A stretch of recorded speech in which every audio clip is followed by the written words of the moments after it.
The sterile scent of disinfectant hung heavy in the air, a stark contrast to the churning anxiety in my stomach. I gripped my phone, the screen stubbornly blank, as the clock on the pharmacy wall ticked past the time Dr. Anya Sharma had explicitly told me my husband, Mark, would arrive.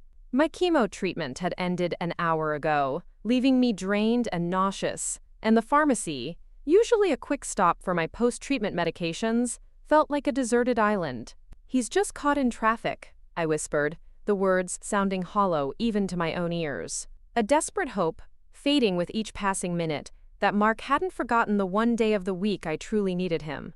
Before we jump back in, tell us where you're tuning from, and if this story touches you, make sure you're subscribed, because tomorrow, I've saved something extra special for you. My fingers trembled slightly as I tried Mark's number again. His contact photo, a smiling shot of us on our honeymoon in Boracay, felt like a cruel mockery. The call went straight to voicemail. "Hey, it's Mark. Leave a message if it's important." Important? Like being left stranded at a pharmacy after chemotherapy with no ride and barely enough strength to stand wasn't important enough? My voice cracked as I left a message, a desperate plea for him to call me back. The pharmacy had emptied out, the fluorescent lights humming overhead a lonely soundtrack to my growing despair. A cleaning crew started their rounds, their movements mirroring the quiet efficiency with which my world was falling apart. My phone buzzed, and my heart leaped before plummeting. It wasn't Mark. It was Clara, my best friend. "Hey, how was treatment? Home yet?"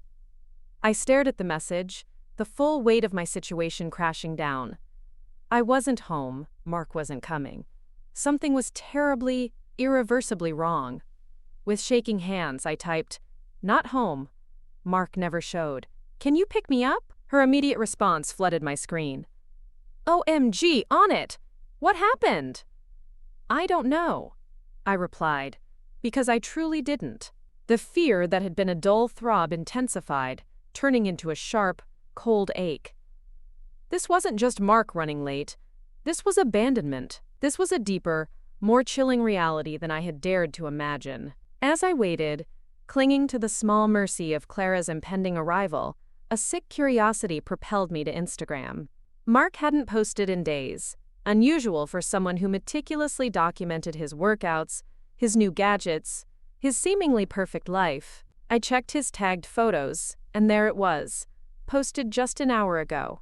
Mark, arm around a woman I'd never seen before, standing in front of a sprawling beachfront villa. The caption, posted by someone named Vanessa Thorne, read, "Paradise with my love. So glad we could finally make this happen." The photo had hundreds of likes. One was from Mark's sister, Sarah. My vision blurred as I zoomed in on the woman, tall, slender, with a cascade of blonde hair, wearing a designer bikini that likely cost more than my monthly medical bills. Vanessa Thorne. The name sounded vaguely familiar, like a passing mention in one of Mark's boastful stories about a new business venture. Realization dawned with cruel clarity. I hadn't been forgotten. I had been replaced. Not just replaced, but deliberately left in a vulnerable state while he flaunted. A new life. The humiliation washed over me, a bitter wave that threatened to drown me. Clara's text message announcing her arrival was a lifeline, pulling me from the abyss of betrayal.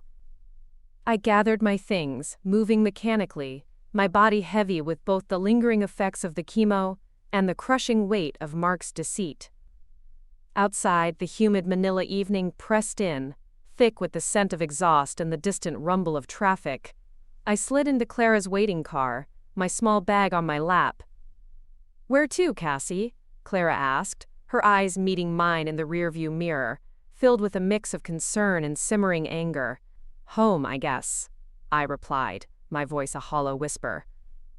As the car pulled away from the pharmacy, I took one last look at the building where my supposed future had evaporated, replaced by a brutal, undeniable present.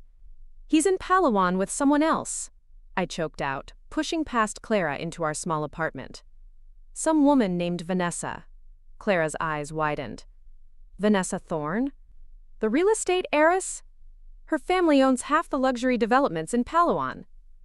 Another piece clicked into place, a grim, sickening puzzle. Mark's company, Property Solutions PH, a small-time real estate brokerage he'd bragged about, had recently secured a major partnership for a beachfront resort project in Palawan. He dismissed it as, quote, boring business stuff whenever I asked for details, claiming it was just standard development deals.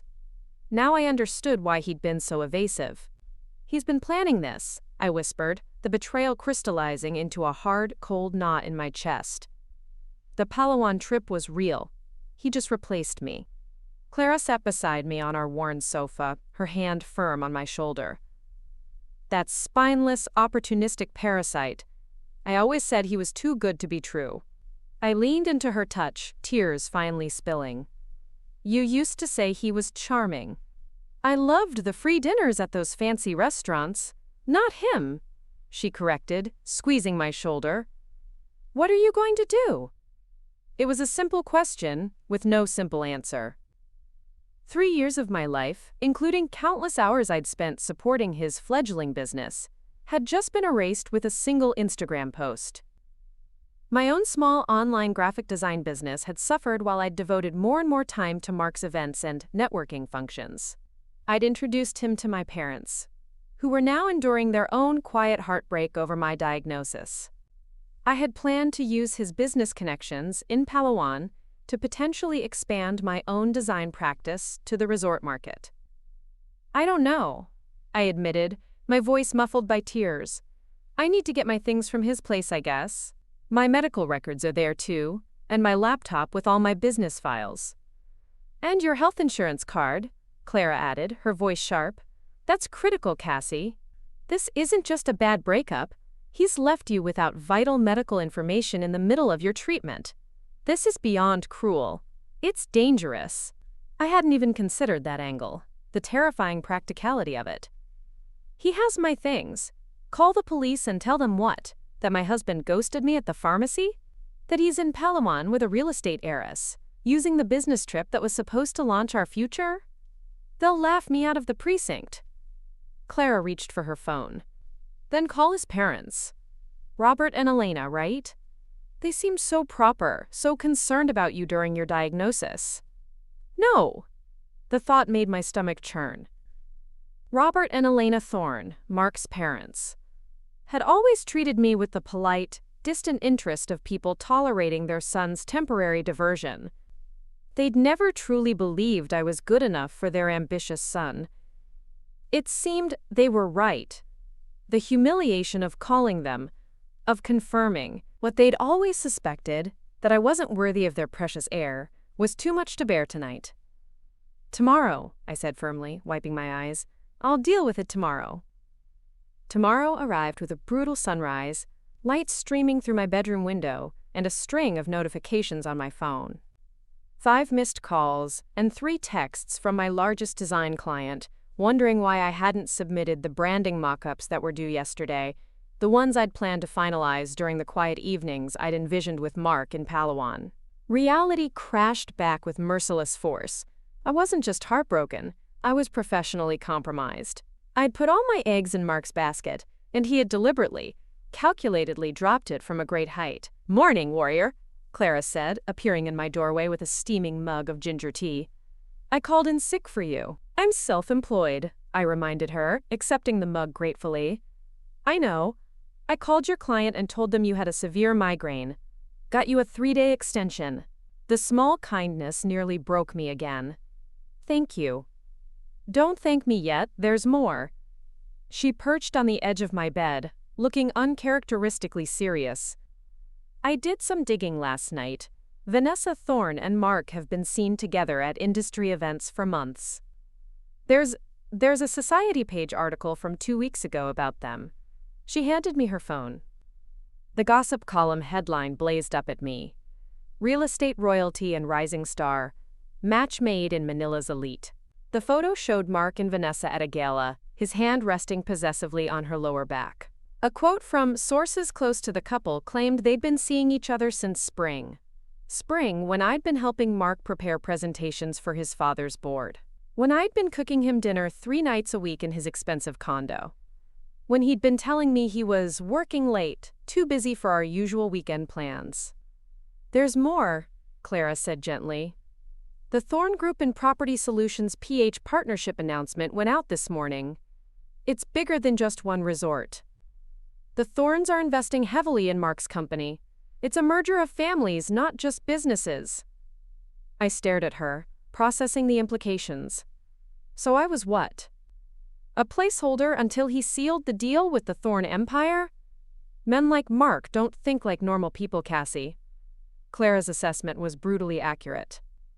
They're raised to see relationships as transactions.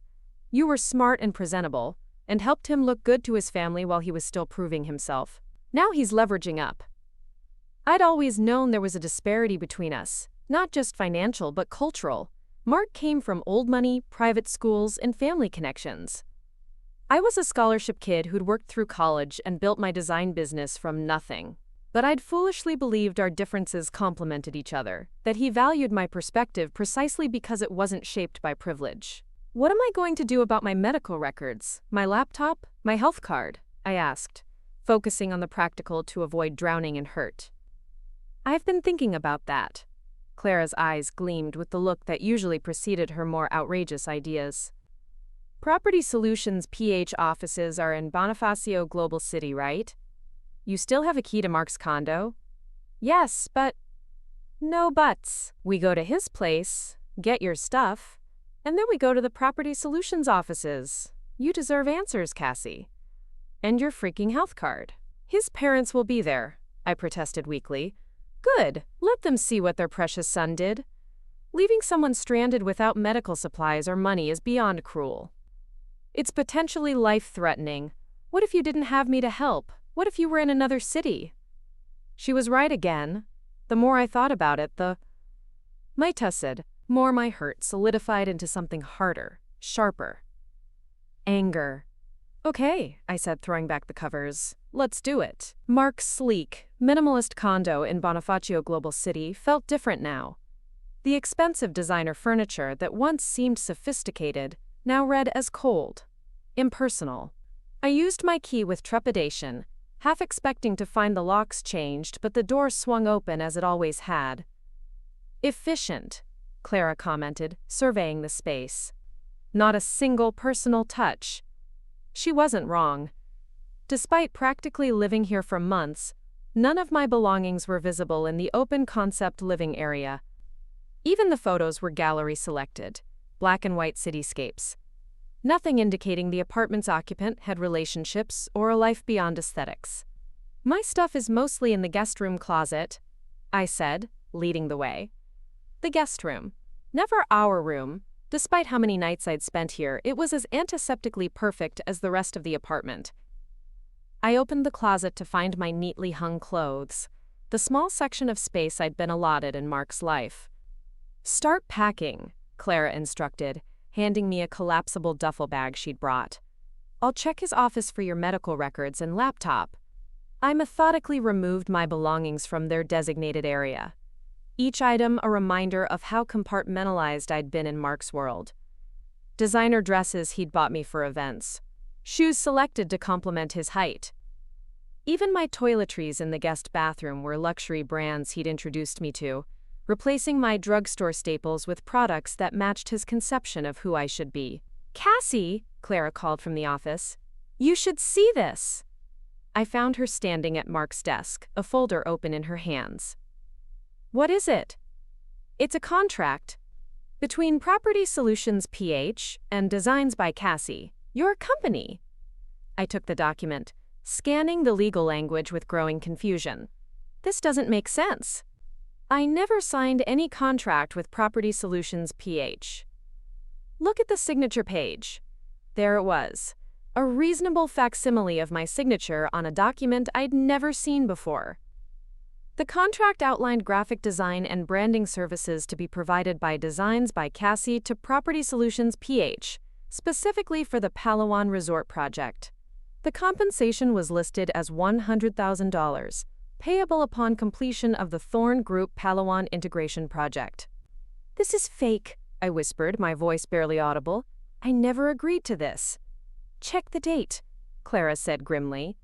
The contract was dated 6 months ago, around the time Mark had first mentioned the possibility of me joining him on his business trips to Palawan. He forged my signature, I said, the realization landing like a physical blow. But why? Clara continued searching the desk, pulling out more documents. Here's another one. And another. Cassie, there are multiple contracts here, all with your signature. I flipped through them, growing colder with each page.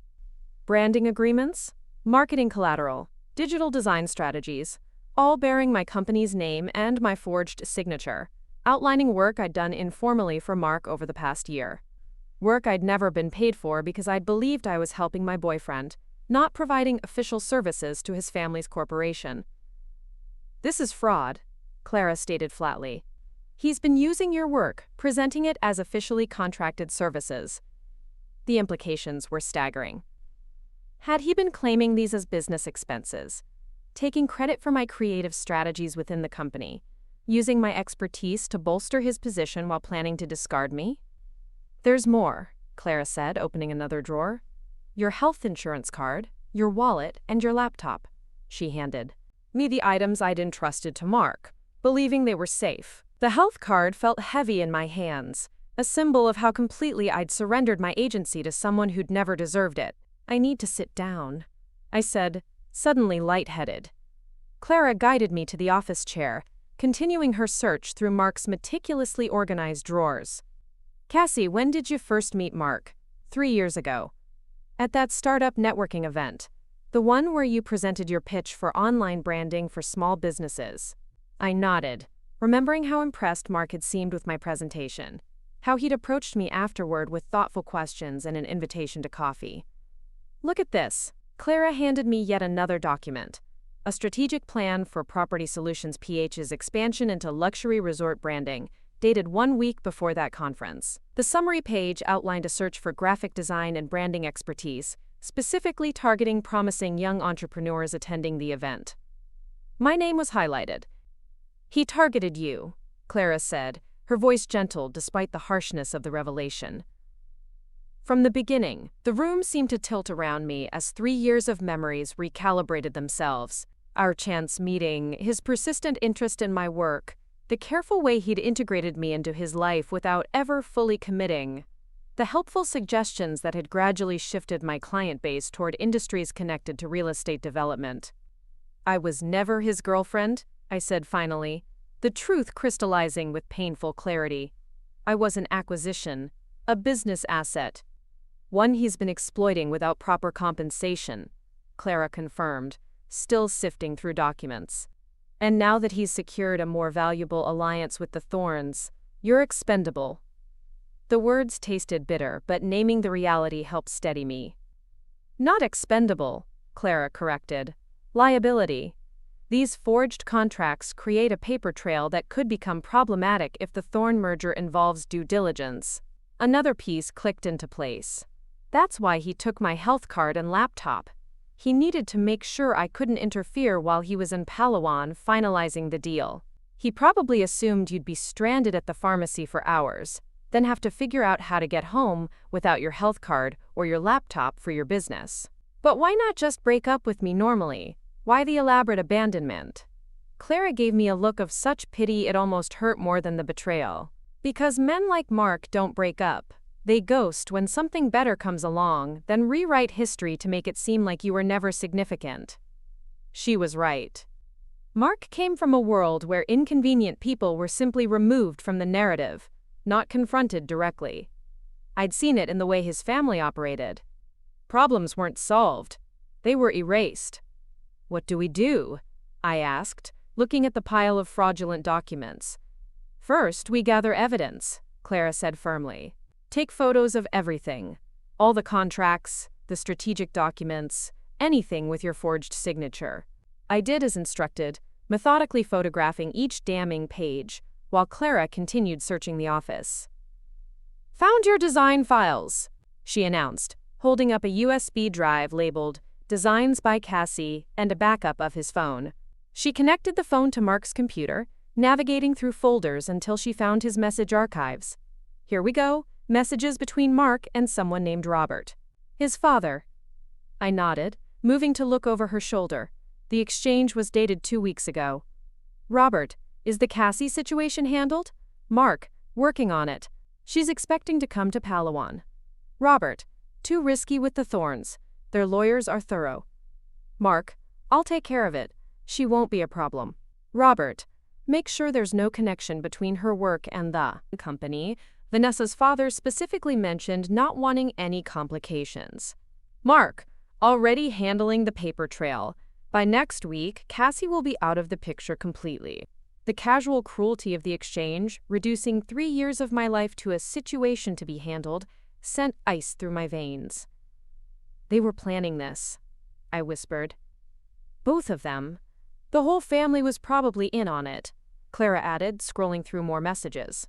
Here's one from his mother asking if the Cassie girl knows about Vanessa yet. Each revelation should have hurt more, but instead, I felt a strange calm descending.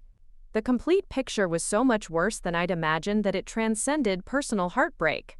This wasn't just a husband choosing another woman. This was corporate espionage, fraud, and identity theft. We need to go to the Property Solutions PH offices, I said, standing up with newfound resolve. Right now. That's my girl. Clara grinned, disconnecting the USB drive and tucking it into her pocket. Grab your stuff. It's time for a confrontation. As we left Mark's condo for the last time, I paused in the doorway, looking back at the sterile, perfect space that had never really held a place for me. I'd spent 3 years trying to fit myself into his world, never realizing I was never meant to belong, just to be used and discarded. I locked the door and dropped the key in a nearby trash can. Ready? Clara asked as we stepped into the elevator. I nodded, clutching the folder of evidence we'd gathered. Ready. Property Solutions PH occupied the top 5 floors of a sleek tower in Bonifacio Global City, its logo a stylized compass, emblazoned across the glass entrance. I'd been here many times before, accompanying Mark to events or meetings, always introduced vaguely as Cassie, without a title or purpose. Today would be different. Remember, Cassie, Clara whispered as we approached the security desk. You're not here for answers or closure. You're here because they stole from you. Your work, your identity, your time. The security guard recognized me, nodding as I approached. Miss Lee? Mr. Thorne isn't in today. I know, I replied steadily. I'm here to see Robert Thorne. The guard looked surprised but made the call. After a brief conversation, he handed us visitor badges. Mr. Thorne will see you. 25th floor. The executive elevator ride gave me time to steady my nerves. I'd met Robert Thorne several times at family dinners and company functions. He'd always been politely dismissive, his attention sliding past me as if I were a temporary inconvenience in his son's life. Now I understood why. I'd never been Mark's girlfriend in his eyes, just a business resource to be exploited. Robert's executive assistant greeted us with practiced neutrality. Mr. Thorne has a few minutes between meetings. You can go right in. Robert Thorne's corner office showcased Bonifacio Global City in all its glory. Floor-to-ceiling windows framing a view of the sprawling urban landscape that probably cost more than my entire business. He stood as we entered, his tailored suit and perfectly coiffed silver hair projecting the confidence of a man who'd never faced consequences for his actions. Cassie, he said, not extending his hand. This is unexpected. Mark mentioned you had decided against the Palawan trip. The brazen lie might have once intimidated me into silence. Now it just confirmed everything I'd discovered. That's interesting, I replied calmly, considering he took my health card and laptop and told me to meet him at the pharmacy where he never showed up.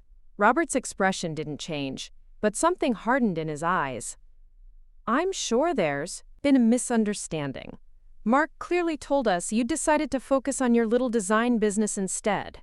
My little design business that your son has been exploiting through forged contracts for the past year, I countered, placing the folder on his desk, opening it to reveal the fraudulent documents. These bear my signature, but I never signed them. That's forgery, Mr. Thorne, and fraud. For the first time, uncertainty flickered across his face. I don't know what you're talking about. If Mark had arrangements with your company, that was between you two. These aren't arrangements. They're fake contracts created to make it look like Property Solutions PH properly engaged my services, when in reality, your son was stealing my work and presenting it as contracted deliverables. Clara stepped forward, placing the USB drive beside the documents.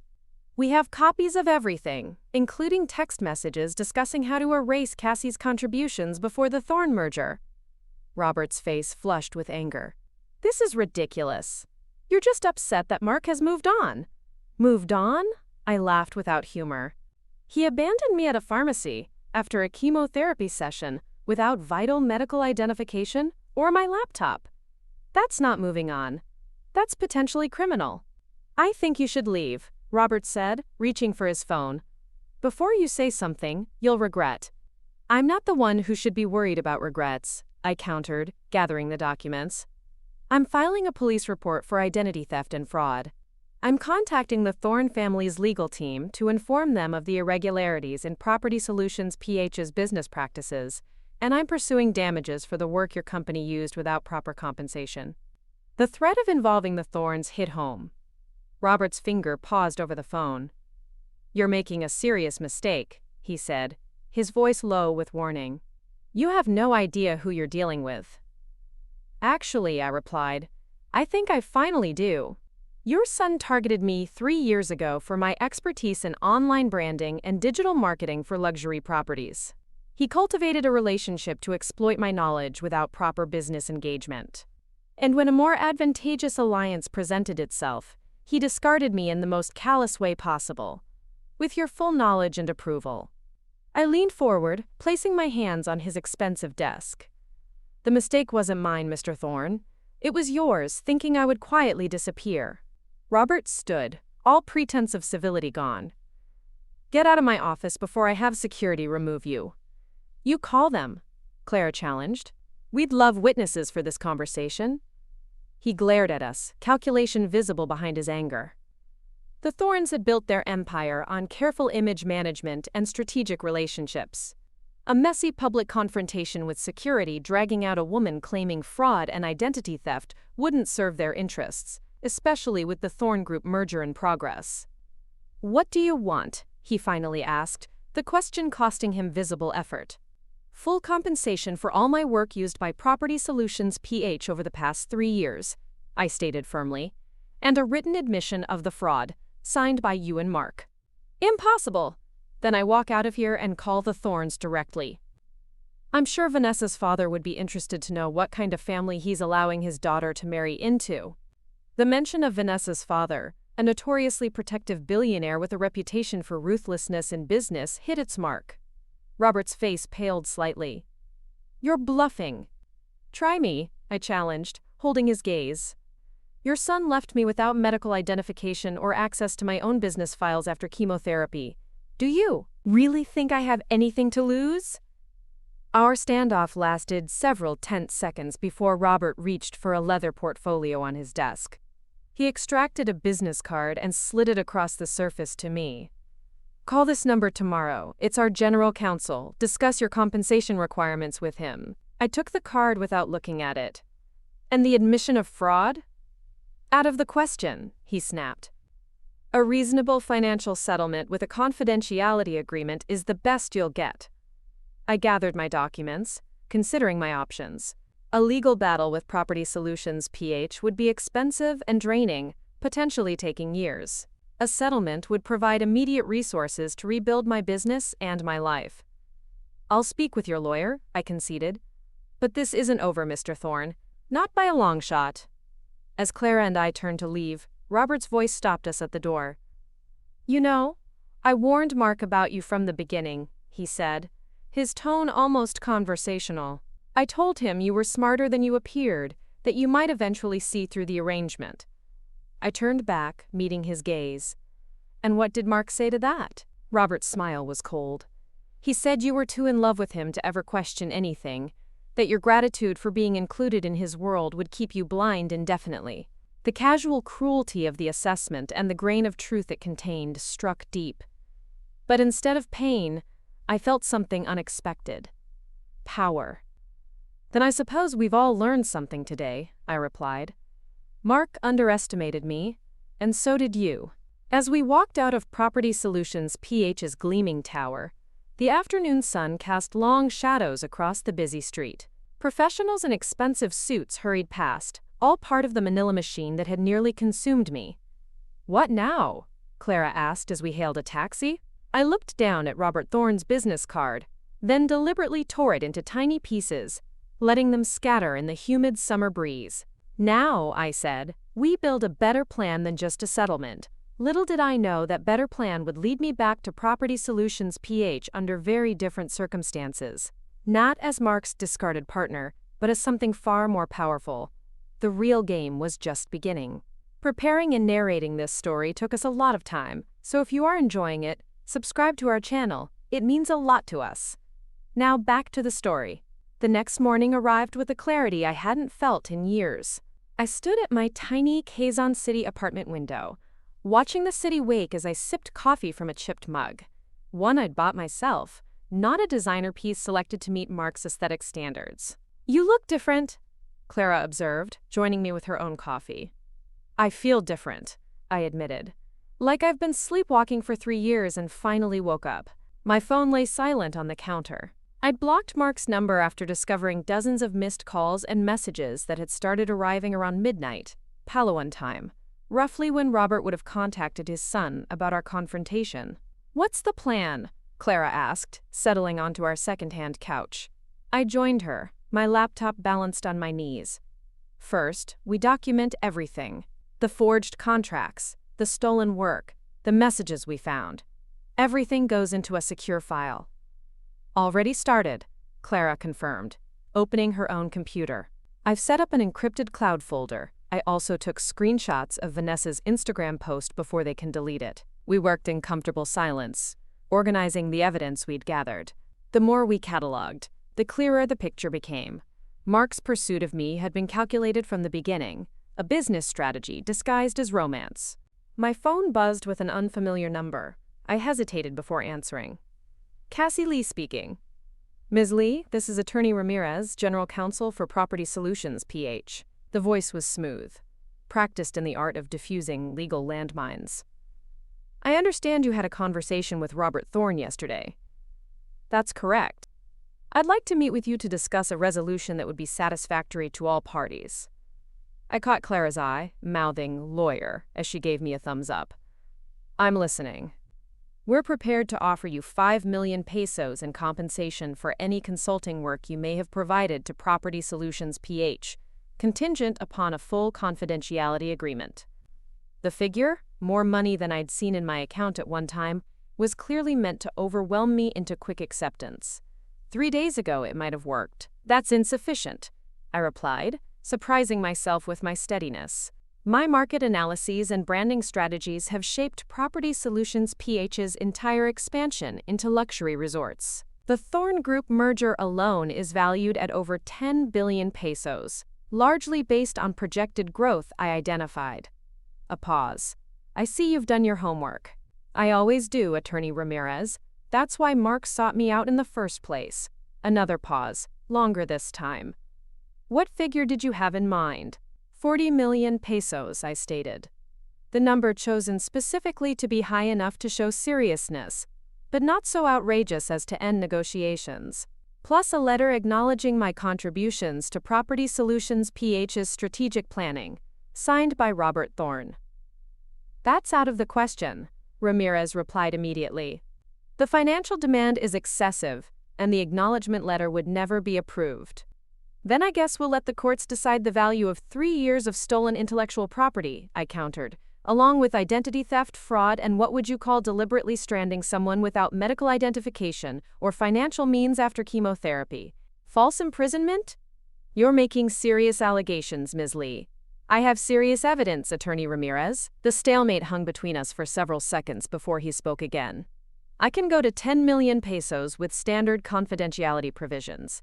That's my final offer. 20 million pesos, Attorney Ramirez, and I want a meeting with the Property Solutions PH board. The board? Absolutely not. Robert would never. I'm not asking Robert. I'm telling you what it will take to settle this quietly. I glanced at Clara, who was giving me an enthusiastic silent cheer. 20 million pesos for my stolen work and 15 minutes with the board to explain exactly what my analyses and designs have contributed to Property Solutions PH's strategy. The board meets next Friday, Ramirez said after another lengthy pause. I'll need to discuss your demands with Robert. You do that, I'll expect your call by end of day. After hanging up, I exhaled heavily, the bravado that had carried me through the conversation suddenly evaporating. Holy Cassie, Clara exclaimed. That was badass. When did you decide to ask for a board meeting? Just now, I admitted. I kept thinking about what Robert said, that Mark claimed I'd never question anything because I was too grateful to be included. They've been using my work while excluding me from any real recognition. I want them to see my face and hear my voice before this is over. Brilliant, Clara nodded approvingly. But do you really think they'll agree? The money? Probably. The board meeting?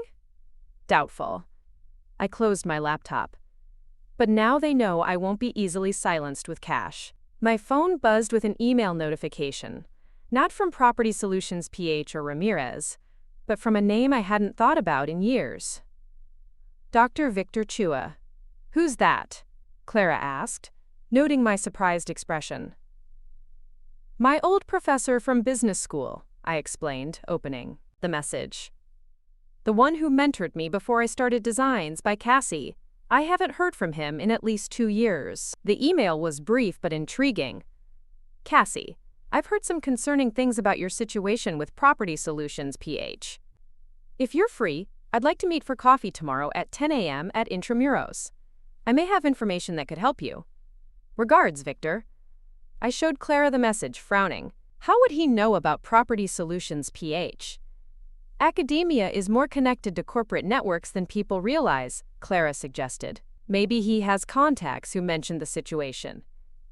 Maybe, I agreed, though something about the timing felt too convenient. I'll meet him, but you're coming with me. Stay at a distance, but keep eyes on us. You think it's a trap? I considered the question carefully. Not exactly, but the Thorns didn't build their empire by playing fair. I'm not taking any chances. The next morning dawned clear and mild. Perfect weather for a park meeting. I dressed deliberately in clothes I'd bought before meeting Mark. A simple black blazer over jeans and a white button-down. Professional, but understated. No designer labels. No concessions to the Thorn aesthetic that had gradually infiltrated my wardrobe. Clara and I arrived at Intramuros 15 minutes early, scoping out the area before separating. She took a position on a bench with clear sight lines to the meeting point, pretending to read while keeping watch. Professor Chua arrived precisely at 10 a.m., looking much as I remembered him, trim, distinguished, with silver-streaked hair and wire-rimmed glasses. He carried 2 coffee cups. Cassie, he greeted me warmly, handing me one of the cups. Thank you for coming. It's good to see you, Professor, I replied, accepting the coffee but not drinking yet. Paranoia, perhaps, but caution felt necessary now. Your message was intriguing. Let's walk, he suggested, gesturing toward the ancient walls. More privacy. We strolled in silence for a minute, the historical surroundings a stark contrast to my modern dilemma. Finally, he spoke. I heard about what happened with Mark Thorn. News travels fast in certain circles. Yes, he sipped his coffee. I'm on the board of directors for Archipelago Holdings. We've had dealings with Property Solutions PH over the years. I nearly stopped walking. Archipelago Holdings was a major player in Southeast Asian investment markets, exactly the sector where my expertise had been most valuable to Mark. How much do you know?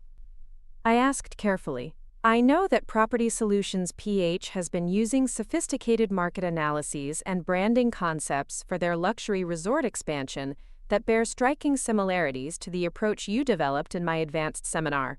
I know that they're now pursuing a merger with Thorn Group based largely on those analyses, and I know that Mark Thorn recently became engaged to Vanessa Thorn while leaving his previous partner in a rather unfortunate situation, especially considering her ongoing medical treatments. The comprehensive summary of my humiliation made me wince, but I kept my expression neutral.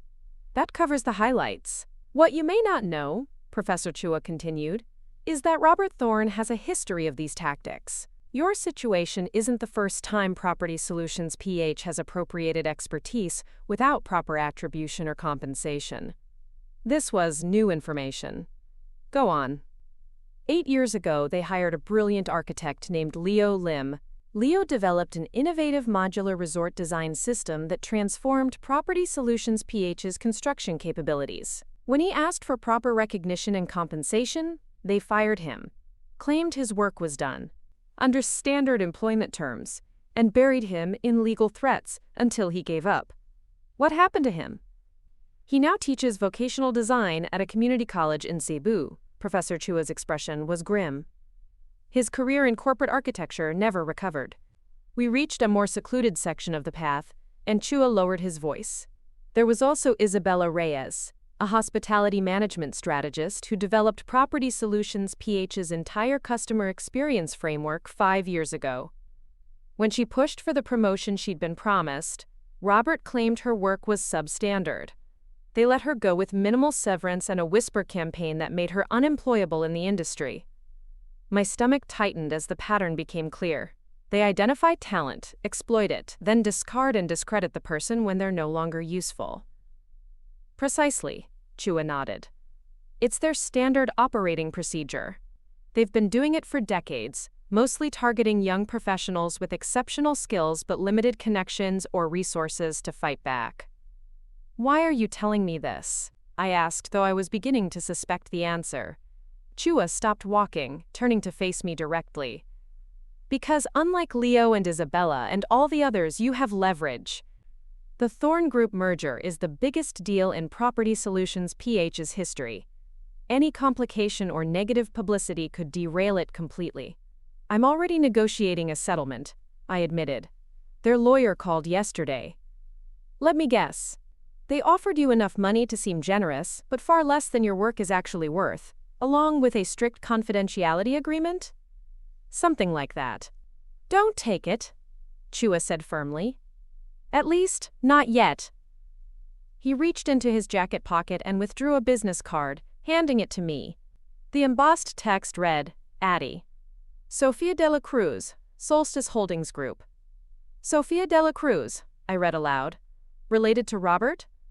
His sister. They had a falling out 20 years ago over the direction of the family business. Sofia wanted to maintain their father's ethical standards. Robert preferred more aggressive tactics. She left and established a separate investment firm, maintaining her minority stake in Property Solutions PH, but removing herself from operations. I studied the card. And why would she want to speak with me? Because she's been gathering evidence of Robert's questionable business practices for years, building toward a potential board challenge. Your situation could be the tipping point, especially with the Thorne Group merger in the balance. The implications were staggering. You're suggesting I align myself with one thorn against another? I'm suggesting you consider all your options before signing away your rights for a fraction of what you deserve. Chua gestured to the card. Sofia has resources and influence that could completely change your negotiating position. How do you know her? We serve on several non-profit boards together. She's been a significant donor to educational initiatives I've led. He smiled slightly. Not everyone born to privilege chooses to exploit others, Cassie. I pocketed the card, my mind racing with new possibilities. Thank you for this, Professor. I'll give it some thought. He checked his watch. I have a meeting uptown, but Cassie... He fixed me with a serious look. Whatever you decide, move quickly. Once the Thorne Group merger is finalized, your leverage diminishes considerably. As he walked away, I remained by the ancient walls, processing this unexpected development. Clara joined me moments later. Well, was it a trap? No, I said, still staring at the historical site. I think it might be the opposite. A way out. Or maybe a way in. Back at the apartment, I spread everything we knew across our small dining table. The forged contracts, the evidence of stolen work, the details of the Thorne Group merger, and now Addie, Sofia de la Cruz's business card. So what's the play? Clara asked, surveying the materials. Contact the sister? Not yet, I decided. First, I need to verify what Professor Chua told me. If there really is a schism in the Thorne family, I need to understand it fully before picking a side. For the next several hours, we dove into research mode. Clara focused on Sofia de la Cruz's public profile, her investments, philanthropic work, board positions. I tackled the history of Property Solutions PH, particularly incidents involving Leo Lim and Isabella Reyes. Sofia is legitimate, Clara reported, looking up from her laptop. Major donor to educational initiatives, women in business programs, ethical investment advocacy. She maintains about a 15% ownership stake in Property Solutions PH, but hasn't attended a board meeting in person for years, sending a proxy instead. That tracks with what Professor Chua said, I nodded. I found Leo Lim, he's exactly where Chua said, teaching vocational design at a community college in Cebu. And Isabella Reyes now runs a small consulting firm in Singapore, completely removed from the luxury hospitality sectors where she made her name. My phone rang. Ramirez, the Property Solutions PH lawyer. Attorney Ramirez, I answered, putting him on speaker for Clara to hear. I wasn't expecting to hear from you so soon. Ms. Lee, I've discussed your demands with Mr. Thorne. His tone was clipped, professional. We can offer 15 million pesos with the standard confidentiality provisions.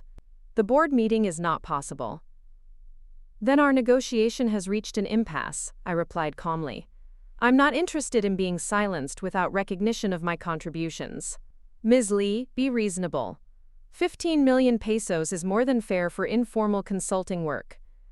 Is that what you're calling intellectual property theft and identity fraud now? Informal consulting work? A frustrated sigh. Robert was right about you. You're not after fair compensation. You want some kind of vindication. What I want, I clarified, is justice. For myself and for others like Leo Lim and Isabella Reyes. The sudden silence on the line confirmed my suspicion. The Thornes knew exactly who these people were and what had been done to them. I don't know what you're talking about, Ramirez finally said, his lawyer's instincts kicking in. I think you do, and I think the board would be very interested in hearing about Property Solutions PH's pattern of exploiting talent and discarding people when they're no longer useful. Another pause. You're making a mistake, Ms. Lee. No, Attorney Ramirez. The mistake was Mark's, thinking I would disappear quietly after being humiliated and abandoned.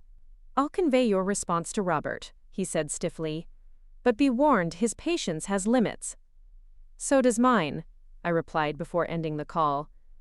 Clara looked impressed. You just turned down 15 million pesos. It wouldn't have been worth it, I said, reaching for Sofia de la Cruz's card. Not if there's a chance for something more significant than money. What do you have in mind? Justice, I repeated, picking up my phone. And maybe a reckoning that's been 20 years in the making. Sofia de la Cruz's executive assistant answered on the second ring, her crisp, professional accent conveying immediate competence. Adi de la Cruz's office. This is Margaret speaking. Hello, Margaret. My name is Cassie Lee. Professor Victor Chua suggested I contact Adi de la Cruz regarding a matter involving Property Solutions PH. Ah, yes. Professor Chua mentioned you might call. Adi de la Cruz is currently in meetings, but she has an opening tomorrow morning at 9 a.m. Perfectly, I confirmed, noting the address Margaret provided, an elegant office building in Makati, far from Property Solutions PH's Bonifacio Global City Tower. Adi de la Cruz suggests discretion regarding this meeting, Margaret added, given the sensitive nature of the matters at hand. Understood. I'll be discreet. After ending the call, I looked up to find Clara watching me with a mixture of concern and admiration. You realize you're stepping into some serious family drama, right? This is like joining a civil war. I didn't start this war, I reminded her, but I might help finish it. The next morning, I dressed with deliberate care, a charcoal gray pantsuit I'd purchased for my first major client presentation, before Mark's influence had shifted my wardrobe toward more feminine, decorative styles. Simple pearl studs, my mother's, completed the look, professional, serious, authentic. Sofia de la Cruz's offices occupied the top floor of a renovated industrial building, its brick walls and exposed beams softened by thoughtful modern design. Unlike the sterile corporate luxury of Property Solutions PH, this space felt intentional, each element chosen for character rather than impression. Margaret greeted me with polite efficiency, leading me to a conference room with spectacular views of the city. Adi de la Cruz will join you momentarily. May I offer you coffee? No, thank you, I declined, preferring to keep my nerves steady. I'd barely had time to settle when the door opened and Sofia de la Cruz entered. Though in her early 60s, she moved with the brisk energy of someone decades younger. Her silver hair was cut in a stylish bob, and her eyes, the same piercing blue as Robert's, assessed me with undisguised curiosity. Cassie Lee, she said, extending her hand. Thank you for coming. Her handshake was firm, direct. Thank you for seeing me, Addie. De la Cruz. Sophia, please. She took a seat across from me, placing a slim folder on the table between us. Professor Chua speaks very highly of you. Professor Chua has been a valuable mentor, and my brother and nephew have been exploiting your talents while denying you proper recognition or compensation. She stated this not as a question, but as established fact, a pattern I'm all too familiar with. Professor Chua mentioned there were others. Dozens over the years. Sophia opened the folder, revealing a document with multiple names and dates. Robert has built Property Solutions PH by identifying exceptional talent, extracting maximum value, then discarding people when they become inconvenient or ask for what they've earned. She slid the document toward me. These are the ones we've confirmed. There are likely more. The list was longer than I'd imagined. Nearly 30 names spanning 2 decades, each with brief annotations. Leo Lim and Isabella Reyes were there, along with many others I didn't recognize. Why are you sharing this with me? I asked, though I was beginning to understand. Sophia studied me for a moment before responding. Because you're different from the others, Ms. Lee. You have documentation of the fraud. You have leverage with the Thorn Group merger in progress. And most importantly, you've demonstrated that you won't be bullied into silence. I'm still not sure what you're proposing. An alliance, Sophia said simply. I own 15% of Property Solutions PH. With the support of several minor shareholders who share my concerns about Robert's leadership, I can command nearly 30% of voting shares. Not enough for control, but enough to force serious governance questions, especially with compelling evidence of fraudulent practices. And where do I fit in? Your case could be the catalyst. A board presentation with documented evidence of how Robert and Mark have been conducting business would strengthen my position considerably. Combined with other cases we've documented, it could finally force the changes I've been working toward for years. What kind of changes? Ethical governance, transparent operations, and most critically, Robert's removal as CEO. Sophia's expression hardened. My father built Property Solutions PH on relationships and reputation, not exploitation and fraud. I want to restore those values. The scope of what she was suggesting was staggering. You want me to help you take control of Property Solutions PH from your brother? I want justice. For you, and for everyone else, Robert has damaged in his pursuit of profit and power. She leaned forward. In return, I can offer you far more than the settlement Robert is dangling. Proper compensation for your work, certainly, but also the opportunity to implement your strategic vision directly, rather than having it stolen and distorted. You're offering me a position, potentially a significant one, depending on how events unfold? Sophia's gaze was steady. You have exceptional insight into digital branding and luxury market trends, insight that Property Solutions PH has been exploiting. Imagine what you could accomplish with proper resources and recognition. The proposition was both exhilarating and terrifying. Taking on Robert Thorne with his sister's backing would mean stepping into a corporate battle far beyond anything I'd experienced. But the alternative, accepting a silencing payment and walking away, suddenly seemed unbearably inadequate. I'll need time to consider this, I said finally. Of course, Sophia handed me her personal card. But not too much time. The annual shareholders meeting is in 3 weeks. If we're going to move, it needs to be before then. As I stood to leave, Sophia fixed me with one last penetrating look. Cassie, regardless of what you decide about working with me, don't accept Robert's settlement. You deserve better than to be paid to disappear. Outside, the morning sun had intensified, casting sharp shadows across the Makati streets. I walked slowly, my mind spinning with possibilities and risks. Sophia's offer represented a dramatic escalation from seeking personal justice to potentially reshaping one of Manila's most influential family businesses. My phone buzzed with a text from Clara. How did it go? I typed back, everything has changed. Coming home to explain. As I waited for a taxi, another message arrived. This one from an international number I didn't recognize. The preview showed only 3 words, but they sent a chill through me despite the warm morning. You'll regret this. Mark, checking in from Palawan.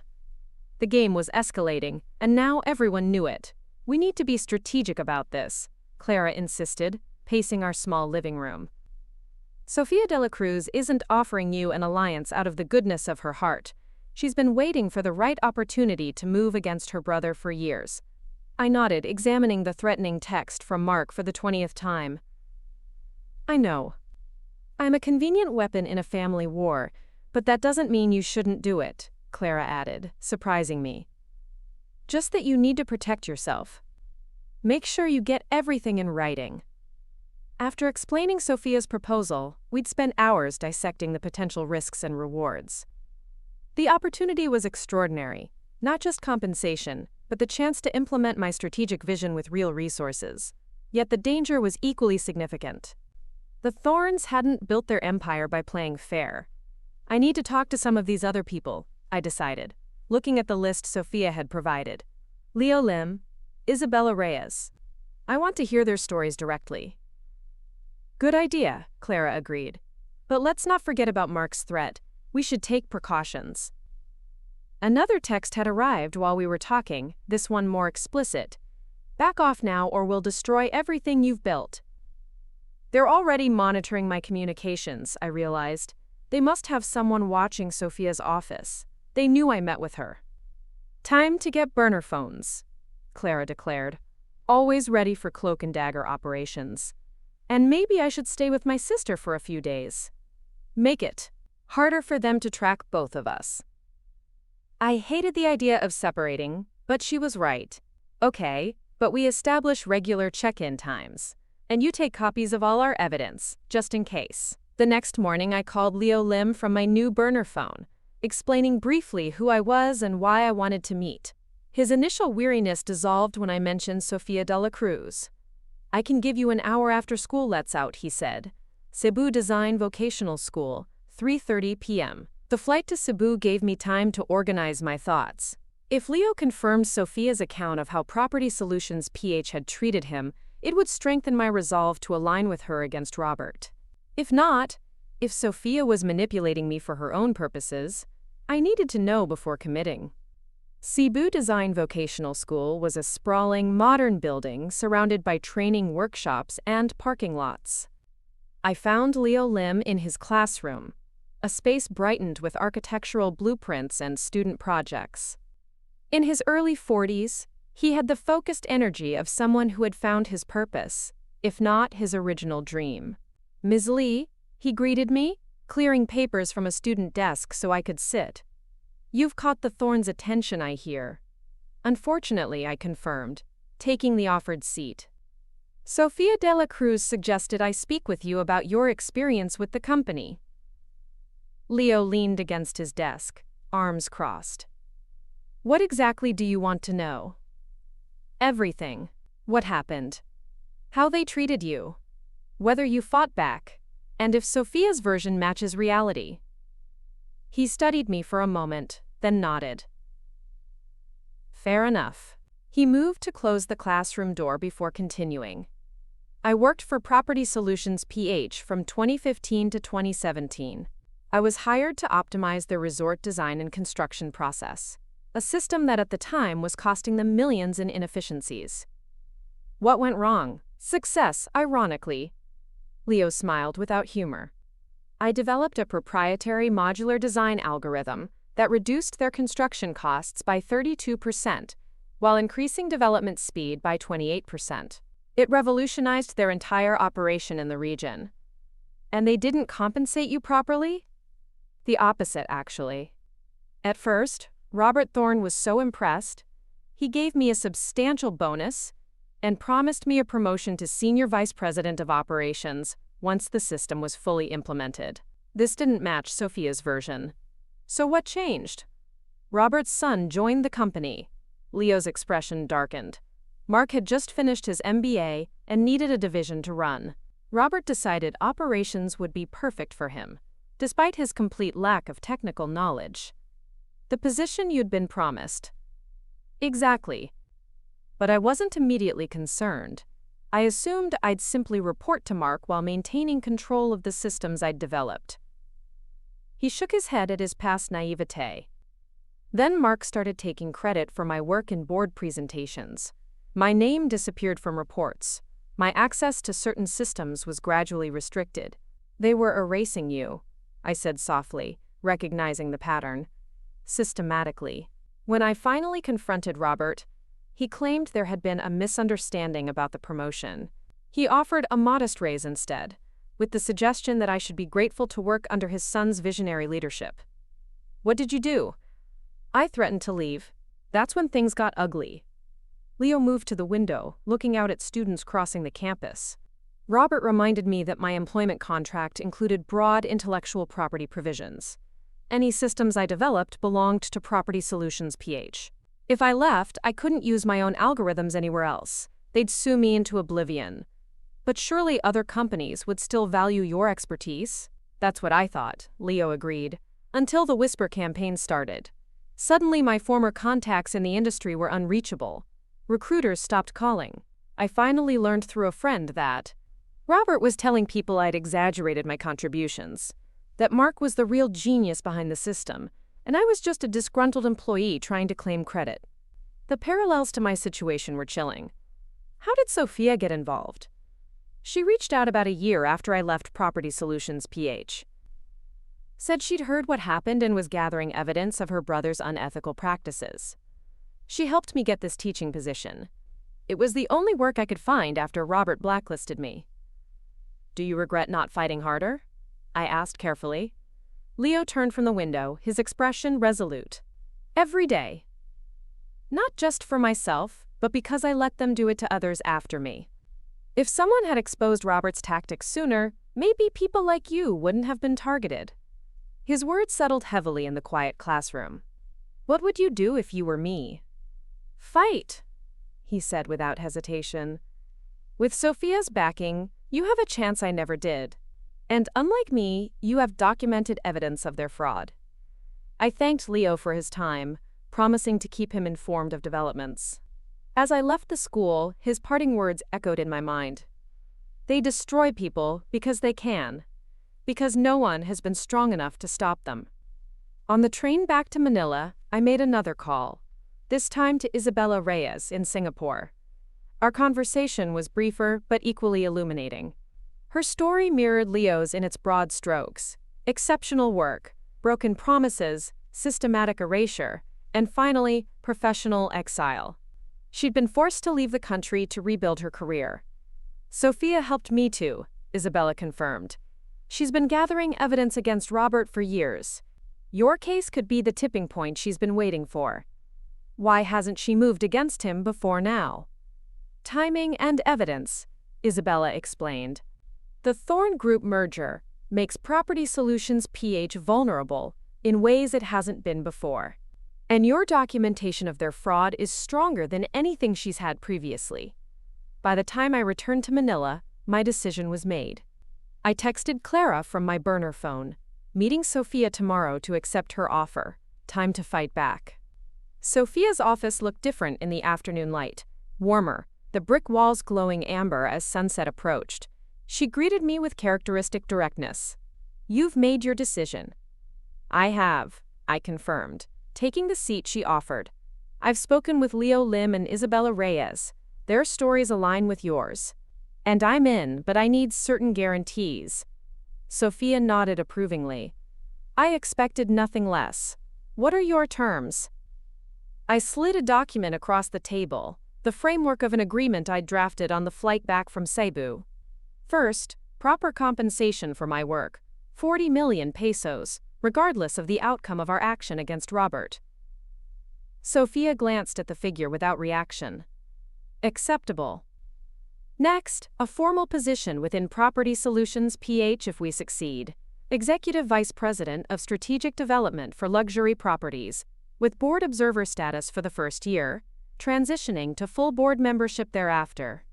This earned a raised eyebrow. Ambitious but appropriate given your expertise. Contingent, of course, on our success in removing Robert. Of course, I agreed. Third, a public acknowledgement of my contributions to the company's luxury resort expansion strategy, including correction of the record regarding any work attributed to Mark. That will be my pleasure, Sophia said with a thin smile. Anything else? Protection, I stated firmly. Legal, physical, and professional. The moment we move against Robert, he'll retaliate. I need assurance that I won't be left exposed. Naturally. Sophia reached for her phone. Margaret, please ask Neil to join us. Moments later, a tall man in his 50s entered. Neil Kapoor, Sophia's head of security, as I soon learned. His background included stints with various Philippine intelligence agencies before joining Sophia's firm 10 years ago. Ms. Lee is joining our initiative against Robert, Sophia explained. She'll need comprehensive protection, effective immediately, Neil assessed me with professional detachment. Digital and physical surveillance has already been detected. Yes, I admitted, surprised by his immediate understanding. Threatening messages, likely location tracking. We'll secure your apartment, communications, and movements, Neil stated matter-of-factly. I assume you've already moved to burner phones? Yes, and my roommate is staying elsewhere temporarily. Good instincts, he nodded approvingly. We'll bring her under our protection as well. Robert won't hesitate to target those close to you. The calm efficiency with which they discussed these security measures reinforced the reality of what I was stepping into. A corporate war with very real dangers. After Neil departed to arrange my protection, Sophia turned to business. The shareholders' meeting is in 17 days. We need to be meticulous in our preparation. The board presentation is crucial. It needs to be compelling enough to sway the neutral directors. I've been thinking about that, I said, opening my laptop. We should frame this not just as Robert's ethical failures, but as systematic governance problems that threaten the company's future, especially with the Thorn Group merger pending. Sophia's eyes gleamed with approval as I outlined my approach. For the next 2 hours, we mapped out a strategy that would position my case as part of a larger pattern of mismanagement and fraud, highlighting the risks to Property Solutions PH's reputation and shareholder value. This is precisely why I need you, Cassie, Sophia said as we concluded. You see the bigger picture, beyond personal grievance to structural implications. It's not just strategy, I admitted. It's personal too. What they did to me, and to Leo and Isabella and the others, it's wrong. It needs to stop. Indeed, it does. Sophia gathered her papers. Neil will escort you home and implement security measures tonight. Starting tomorrow, you'll work from our offices. Safer that way. As we were preparing to leave, Margaret appeared at the door, her usually composed expression disturbed. Addie, Dela Cruz, there's a situation. Robert is in the lobby demanding to see you. Sophia's surprise quickly shifted to calculating interest. How unexpected. Did he come alone? No, Attorney Ramirez is with him. The lawyer, I murmured. They must know I've met with you. Undoubtedly, Sophia considered for a moment. Tell reception I'll be down shortly. Cassie, you'll remain here with Neil until they've gone. No, I said firmly, surprising myself. I want to be there. Sophia studied me carefully. Are you certain? Once Robert sees us together, there's no going back. I'm done hiding, I replied, gathering my courage. Let him see exactly what he's facing. A small smile curved Sophia's lips. Very well, Neil, please accompany us. The lobby of Sophia's building was an elegant space of exposed brick and steel, currently occupied by Robert Thorne and attorney Ramirez, both radiating controlled anger. Robert's expression darkened further when he saw me beside his sister. "So it's true," he said coldly. "You've decided to meddle in matters that don't concern you, Sophia." "Business ethics at Property Solutions PH very much concern me, Robert," Sophia replied calmly. "As a significant shareholder and a director, however absent I may choose to be from your day-to-day operations." Robert's gaze shifted to me, contempt barely masked. "And you, Ms. Lee? I thought you were smarter than this. Sophia's using you for her own purposes. Whatever she's promised, she can't deliver. Like father. Like son," I responded evenly. "Making promises with no intention of keeping them seems to be a Thorne family trait, at least on your branch of the tree." Ramirez stepped forward, ever the diplomatic buffer. "Ms. Lee, there's still time to reconsider. The settlement offer remains open, 15 million pesos. No questions asked, no complications." "The answer is still no," I stated firmly. "Though I'm curious, did you know about the forged contracts when you made that offer? Were you aware you were attempting to settle fraud?" The lawyer's expression flickered, a momentary tell that confirmed my suspicion. He hadn't known the full extent of Mark and Robert's deception. "This is a mistake," Robert warned, addressing both Sophia and me.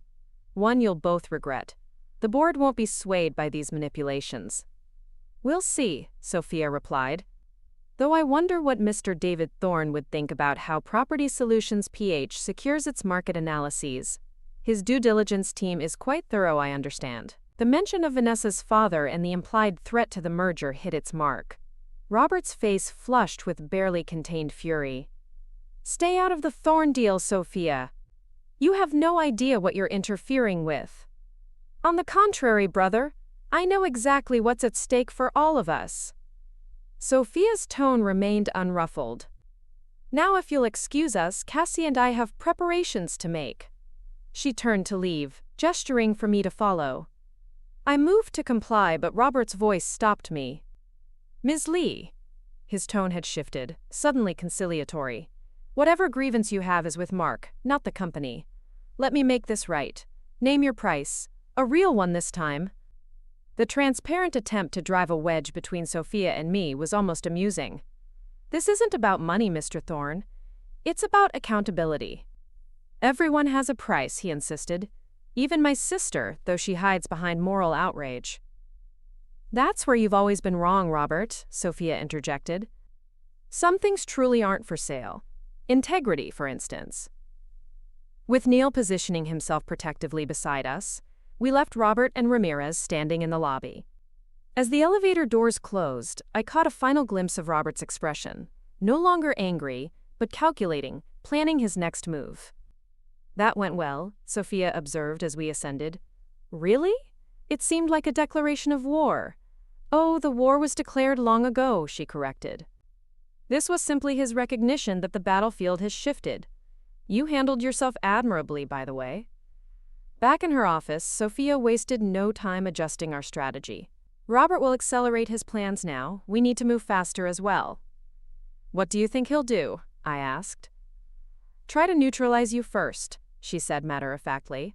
"You're the new variable he hasn't accounted for. Expect increased pressure, offers alternating with threats, probably targeting your business and reputation simultaneously." Neil rejoined us, already mobilizing his security team. "We'll implement full protection protocols immediately. Ms. Lee's apartment will be secured tonight, and we'll establish safe transportation between there and our offices." "What about Clara?" I asked. "Your roommate is already under surveillance," Neil confirmed grimly.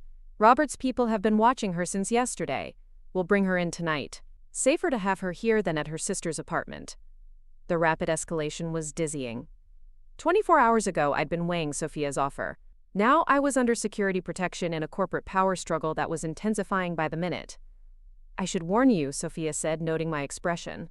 "Robert doesn't respond well to challenges. Things will get worse before they get better."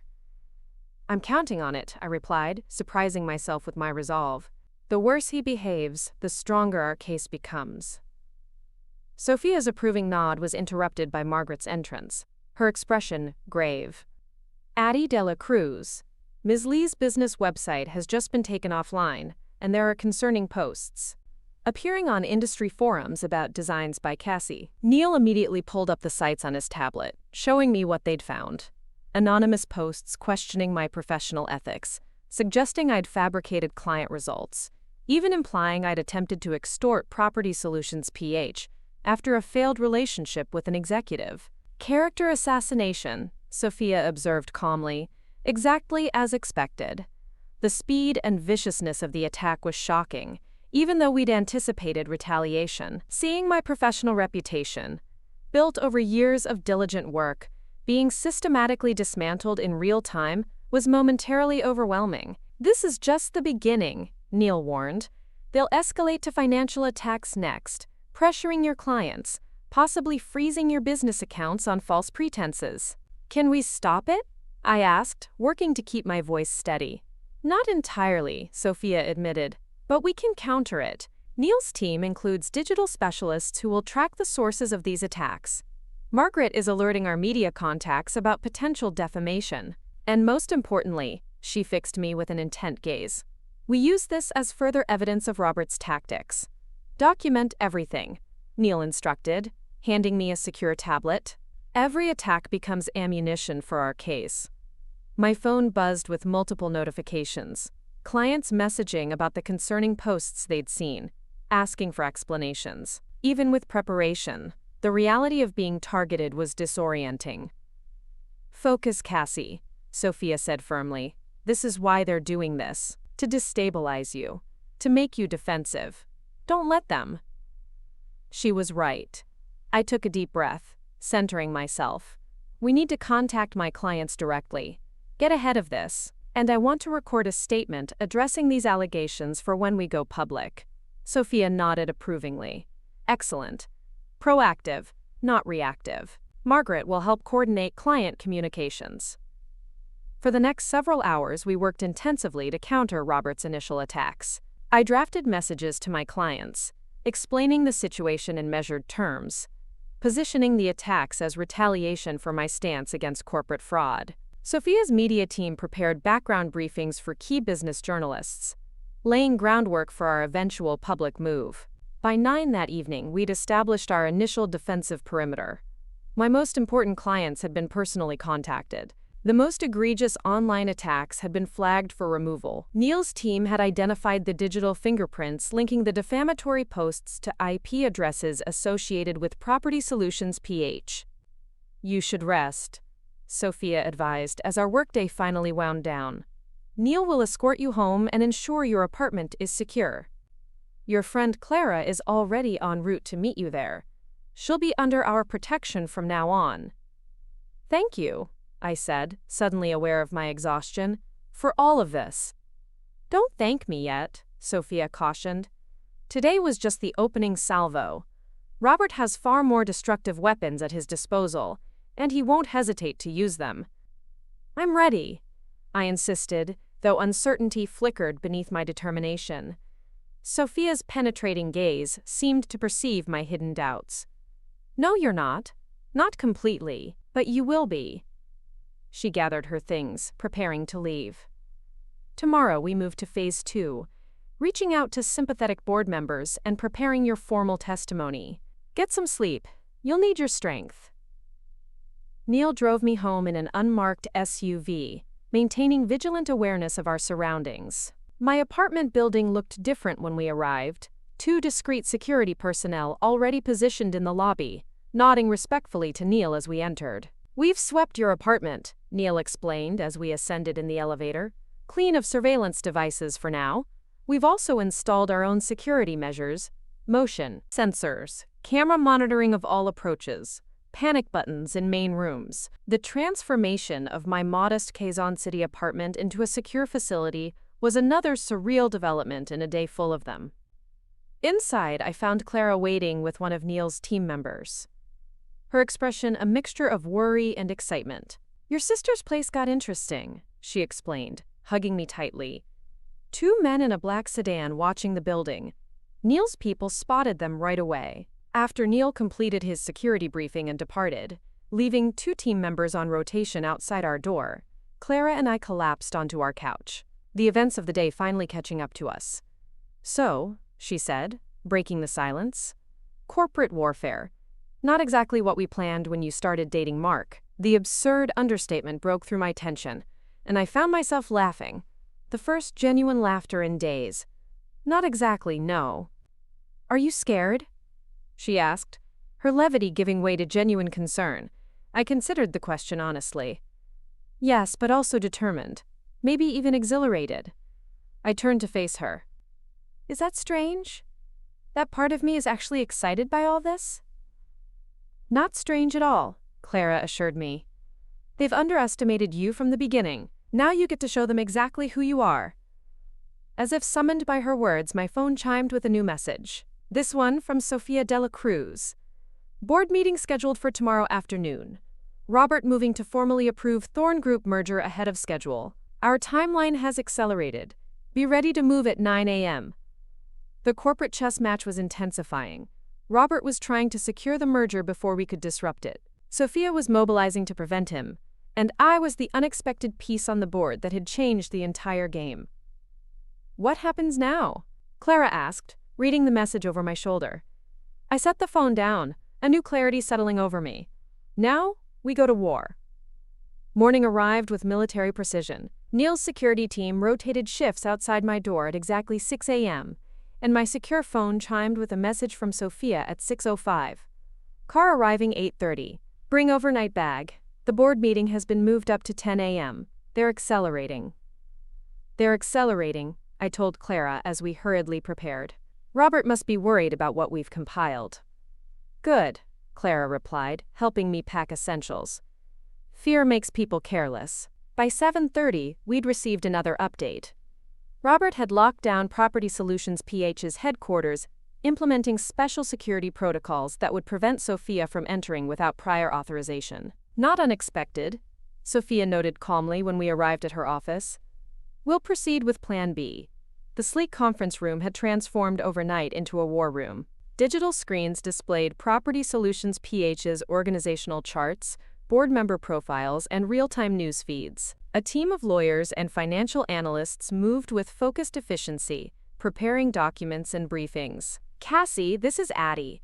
David Garcia," Sofia introduced, a distinguished man in his 60s, lead counsel for our initiative, and a longtime friend of my father's. Garcia shook my hand firmly. "Your documentation of the contract forgeries is remarkably thorough. Combined with the evidence from other cases, we have a compelling legal position." "But will it be enough?" I asked, acutely aware of the accelerated timeline. "That depends on our execution today," Sofia explained, directing us to the central table. "Robert has moved the board meeting to the Property Solutions PH Tower, restricting access to current executives and board members only. I can attend as a director, but you cannot. So how do I present my evidence?" "You won't." "Not directly. I'll present the key points, supported by David's legal framework." This wasn't the plan we'd developed, but my testimony was supposed to be the centerpiece. The personal impact makes it more than just a legal issue. "I agree," Sofia said, "which is why we're implementing Plan B." She nodded to Margaret, who activated the main screen displaying a secure video conferencing setup. "You'll deliver your testimony remotely, breaking into the board meeting at precisely the right moment." The technical team explained the logistics. They had identified a vulnerability in Property Solutions PH's conference room systems, a legacy integration point that would allow them to override the display controls at a critical moment. "We'll only have about 15 minutes before their IT team locks us out," the lead technician warned. "Everything you say must be precise and impactful." I understood the stakes. This would be my one opportunity to address the board directly, to transform my personal grievance into a compelling case for corporate governance failure. While the technical team finalized preparations, Sofia shared the latest intelligence on board dynamics. "We've confirmed 7 board members will be present, plus Robert. 3 are firmly in his camp, 2 are potential allies for us. The remaining 2 are neutral. Those are our targets," David Garcia elaborated. "Addie, Elena Gomez, no relation to you, heads the audit committee. She's meticulous about compliance issues. Dr. Miguel Santos chairs the governance committee. Both take their fiduciary responsibilities seriously. Focus your testimony on the governance implications, Sophia advised. Make them understand that Robert's actions create material risk for the company. For the next hour, I refined my presentation with input from Sophia's team, distilling 3 years of exploitation and fraud into 15 minutes of devastating clarity. As 9:30 approached, Sophia prepared to depart for the Property Solutions PH Tower, her expression resolute. "Remember," she said, gripping my shoulders, "Robert will attack you personally. He'll try to dismiss you as a scorned woman seeking revenge. Don't let him provoke an emotional response. Stay focused on the facts and their implications for the company." "I'm ready," I assured her, more confident than I felt. After Sophia left, the war room atmosphere intensified. The technical team established connection with their operative inside Property Solutions PH Tower, an IT contractor sympathetic to Sophia, who had placed specialized equipment during routine maintenance the previous week. "We're in position," the team leader confirmed. "Board members are arriving now." On screen, we could see the Property Solutions PH conference room gradually filling. Robert sat at the head of the table, reviewing documents with Attorney Ramirez. Board members entered in pairs, in small groups, exchanging subdued greetings. A text arrived from Sophia in the building. Security was heavy but couldn't deny my board credentials. "Entering meeting now." Moments later, she appeared on our monitor, taking her seat at the far end of the conference table. Robert's surprise was evident, quickly masked by a professional nod. "Good morning, Sophia. This is unexpected." "I remain a director, Robert, despite our differences," she replied calmly. "When I heard the meeting had been rescheduled, I made arrangements to attend." Robert's expression suggested he was recalculating his strategy. "Of course. We're discussing the final approval of the Thorn Group merger. Since you've shown little interest in company operations for the past decade, I assumed you'd continue your tradition of sending a proxy. Some matters warrant personal attention," Sophia responded evenly. The meeting formally began with Robert calling for the agenda to be modified, moving the Thorn Group merger vote to the first item of business, citing, quote, "time constraints for our partners in Palawan." "That's our signal," the technical lead murmured. "Ready when you are." I nodded, steeling myself as the board members began discussing the merger terms.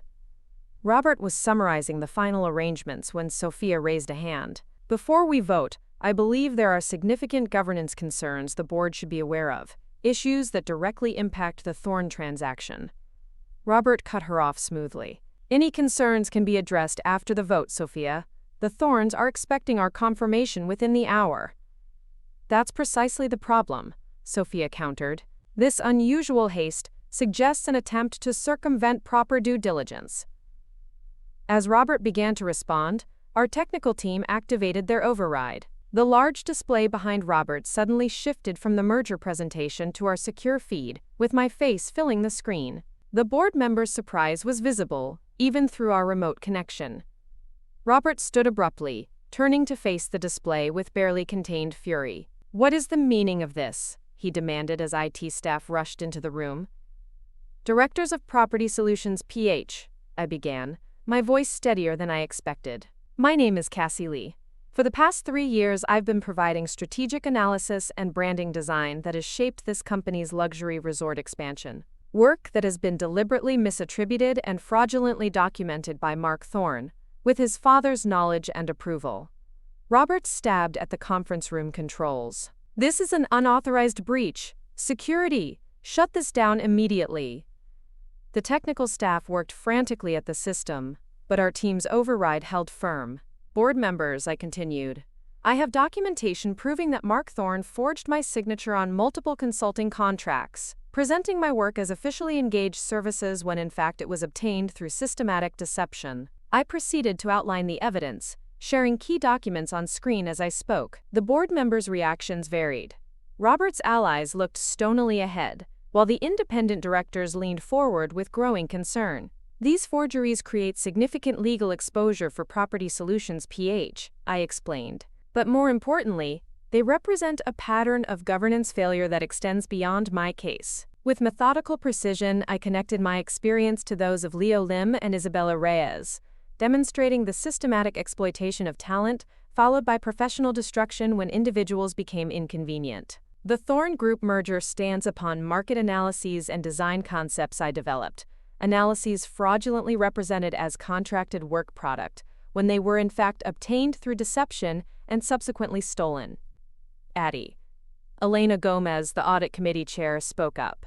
Mr. Thorn, were you aware of these allegations? Before Robert could answer, I continued. Mr. Thorn is not only aware, he and his son deliberately abandoned me at a pharmacy after chemotherapy, without medical identification or my laptop, when they feared I might interfere with the Thorn negotiations. They took my health card and vital business files, leaving me stranded, while Mark flew to Palawan with Vanessa Thorn on a business trip that was supposed to be ours. This personal detail landed with visible impact. Dr. Miguel Santos, the governance chair, looked particularly disturbed. I'm not addressing you today seeking personal vindication, I concluded. I'm bringing these matters to your attention because they represent material risks to Property Solutions PH, legal, reputational, and operational. The Thorn family is known for its due diligence. When these irregularities inevitably come to light, the consequences for this merger and the company's future could be severe. Robert had finally regained control of the room's systems, cutting off our connection. But the damage was done. Through Sophia's secure text updates, we learned that the board meeting had descended into heated discussion, with the independent directors demanding answers. They've gone into executive session, Sophia reported. Robert and non-board members asked to leave the room. This is unprecedented. For the next hour, we monitored developments through Sophia's sporadic updates. The technical team confirmed that Property Solutions PH's IT department was conducting a comprehensive security sweep, attempting to identify how we had breached their systems. Finally, at 11:45 a.m., a definitive update arrived. Vote postponed pending investigation. Special committee formed to examine allegations. Robert furious but couldn't prevent it. Gomez and Santos leading committee. The war room erupted in controlled celebration. Not victory, but a critical first battle won. Robert had been prevented from rushing through the Thorn Group merger, and the two board members we'd identified as key targets were now leading the investigation into our allegations. What happens now? I asked David Garcia as the team regrouped. Now the real work begins, he explained. The special committee will establish an investigation protocol. They'll request formal statements, documentation, interviews if they're thorough, and both Gomez and Santos have reputations for diligence. This could take weeks. Robert won't sit idle during those weeks, Sophia warned, joining us via video call from her car. He'll attempt to discredit the investigation and continue pressing for the merger approval. And he'll escalate his attacks against you, David added, looking at me with concern. You've now publicly challenged him. His response will be proportional. As if summoned by his words, breaking news alerts began appearing on our monitors. A press statement from Property Solutions PH addressing, quote, baseless allegations from a disgruntled former associate of an employee. The statement was masterfully crafted, acknowledging that, quote, Ms. Lee had a personal relationship with Mark Thorn, while characterizing my allegations as the, quote, unfortunate response of someone whose romantic expectations were not met. It expressed regret for any misunderstandings about professional contributions, while firmly denying any impropriety or fraud. Classic misdirection, David observed, reducing a corporate governance issue to a personal grievance. It gets worse, Margaret reported, monitoring social media. They've leaked personal photos of you and Mark to gossip sites, framing you as obsessive and unstable. The photos appeared on our monitoring screens. Private moments from vacations and events, now contextualized with captions suggesting I had been clingy and increasingly desperate as Mark had allegedly tried to gently distance himself. The character assassination was thorough and calculated, designed to undermine my credibility before the special committee could even begin its work. We anticipated this, Sophia reminded us, her voice firm despite the escalation. Neil's team is prepared to counter with our compiled evidence, and David has drafted legal responses to any defamatory statements. But the public narrative matters for the board investigation, I pointed out.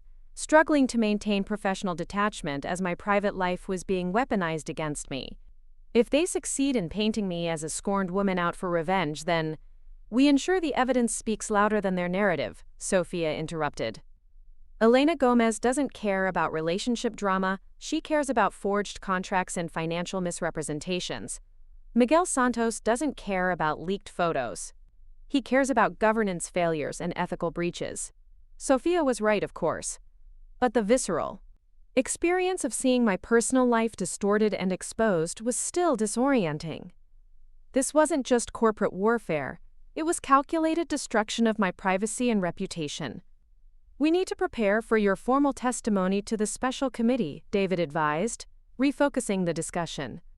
That will be your opportunity to present your case thoroughly, with all supporting evidence. No time constraints, no technical vulnerabilities to exploit. As the team mobilized to prepare for this next phase, Neil approached with a security update. Quote, "We're detecting increased digital probing of our systems. Robert's cybersecurity team is looking for vulnerabilities." Expected, Sophia nodded. Maintain all protections and continue monitoring their activities. There's more, Neil continued, his expression grave. We've identified surveillance teams at Ms. Lee's former clients' offices. They appear to be gathering information, possibly for targeted pressure. The systematic nature of Robert's counterattack was impressive in its thoroughness. He was simultaneously attacking my personal reputation, professional credibility, and business relationships, while seeking technical vulnerabilities in Sophia's operation. We need to get ahead of the client situation, I insisted. I should contact them directly, explain what's happening.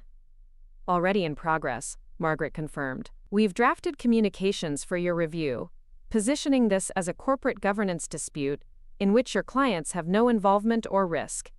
The pace of developments was dizzying. By late afternoon, we'd learned that the special committee had formally engaged an independent law firm to conduct their investigation, with an initial report expected within 10 days. Meanwhile, Robert had called an emergency executive committee meeting, presumably to develop alternative strategies for advancing the Thorn Group merger. You should prepare for direct contact from Mark, Sophia advised as our strategy session concluded. Now that our move is public, he'll likely reach out, either to threaten or to manipulate. He's still in Palawan with Vanessa, according to social media, Clara noted, monitoring the Thorn Group's Instagram feed. But there's chatter about them returning to Manila earlier than planned. The thought of potentially facing Mark again sent an unexpected ripple of anxiety through me. Despite everything, some small part of me still struggled with the complete betrayal by someone I'd trusted so completely. You'll be ready, Sophia assured me, reading my expression. Remember, every interaction is now evidence. Every threat, every manipulation attempt strengthens our position. As evening approached, Neil insisted on relocating me to more secure accommodations.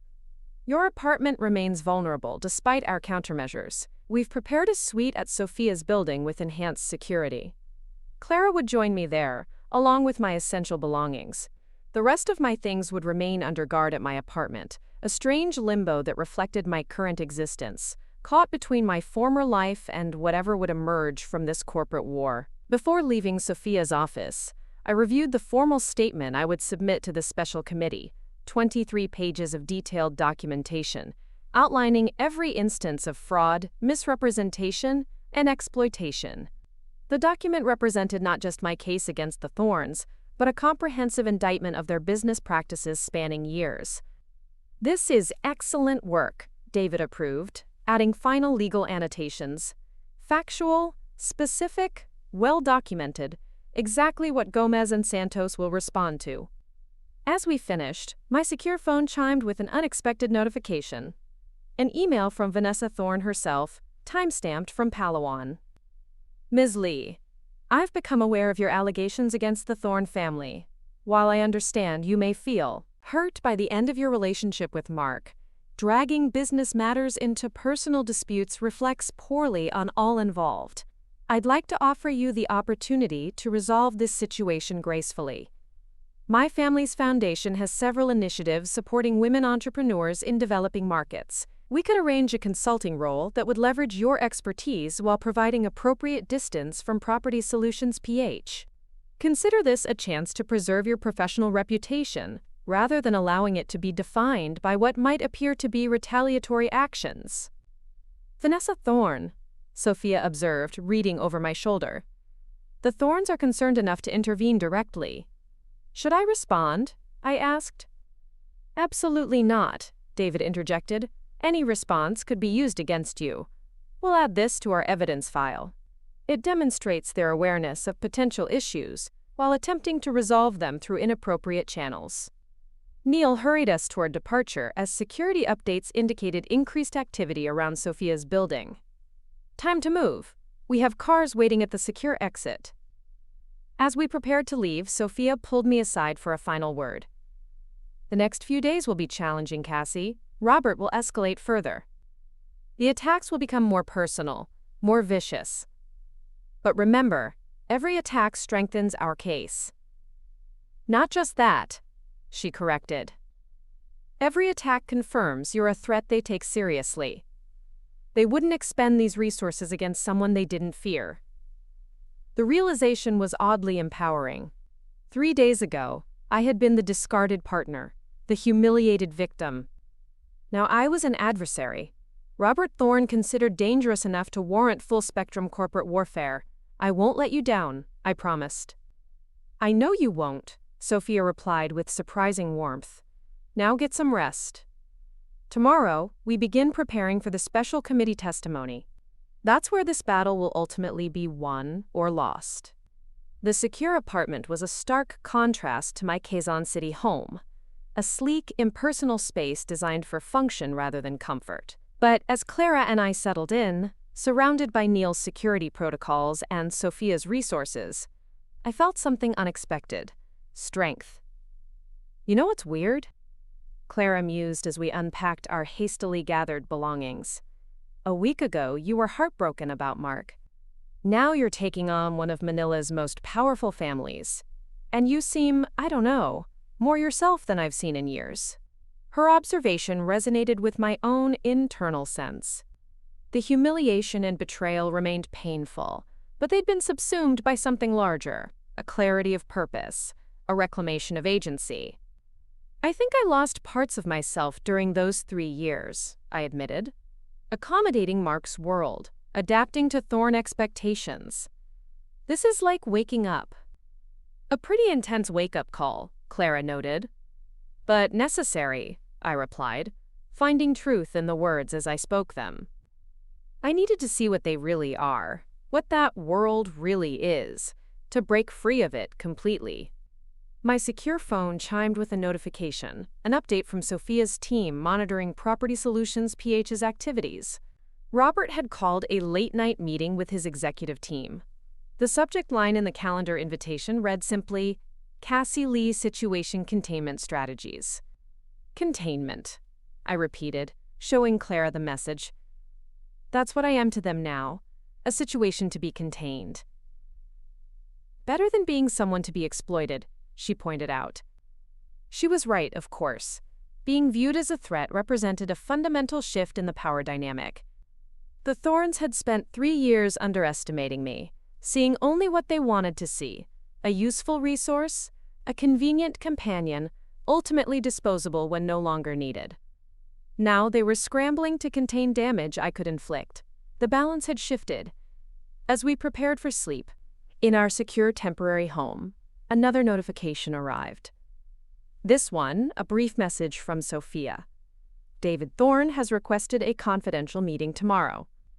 He's flying in from Singapore specifically. Be ready at 9 a.m. Vanessa's father, the billionaire hotel magnate, whose merger with Property Solutions PH represented the culmination of Robert's ambitions, wanted to meet with us. The implications were enormous. That's major, Clara whispered, reading the message. If the Thornes are having second thoughts about the merger, then Robert loses everything he's been working toward. And our leverage increases exponentially, I finished. The realization settled over me with surprising weight. What had begun as a quest for personal justice was expanding into something far more consequential. a potential reshaping of two corporate empires. As I drifted toward sleep, my thoughts returned to that moment at the pharmacy, waiting hopelessly for Mark, not yet understanding I'd been abandoned. The memory no longer carried the same sting of humiliation. Instead, it felt like the necessary catalyst, the moment that had set in motion events that would ultimately lead not to my destruction, but to Robert and Mark's downfall. David Thorne was nothing like I expected. Rather than the polished hotel magnate pictured in business publications, he was a weathered man with calculating eyes who dismissed pretense immediately. "Ms. Lee, I've reviewed your evidence against the Thornes," he stated minutes into our meeting in Sophia's private conference room. "Impressive documentation. Unfortunate situation. Thank you for taking it seriously," I replied carefully. "I take fraud seriously," he corrected, "especially when it threatens a billion-dollar merger." Sophia interjected smoothly. "The special committee's investigation will likely confirm everything Cassie has presented." "I'm not waiting for their investigation," Thorne declared. "My due diligence team has verified independently. The Thornes deliberately misrepresented how they obtained their luxury market analyses. Your work, Ms. Lee." The directness was startling.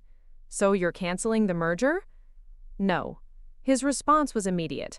"I'm restructuring it. Vanessa's engagement to Mark was always more publicity than substance. The real value is in Property Solutions PH's Asian infrastructure combined with our properties." Sophia leaned forward. "What are you proposing?" "A new arrangement," Thorne stated flatly. Robert steps down. The board appoints new leadership, someone with genuine expertise in Asian markets and documented ethical standards. His gaze fixed on me.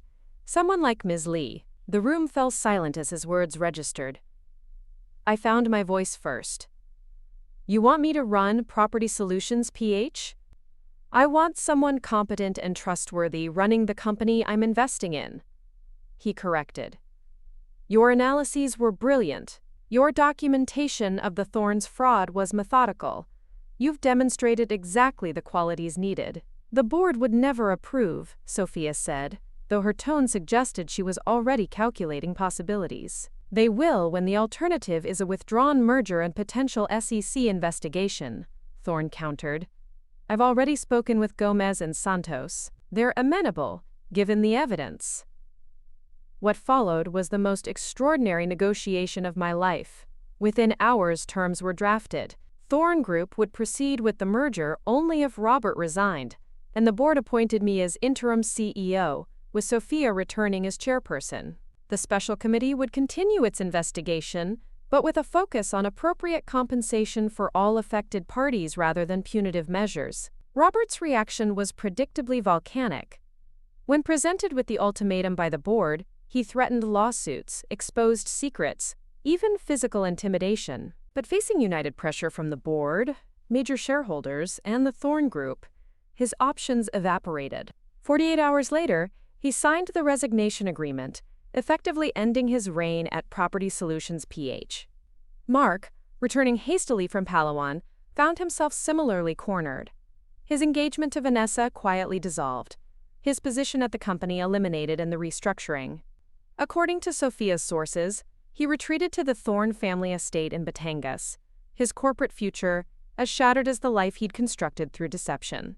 The board meeting to confirm my appointment was surreal.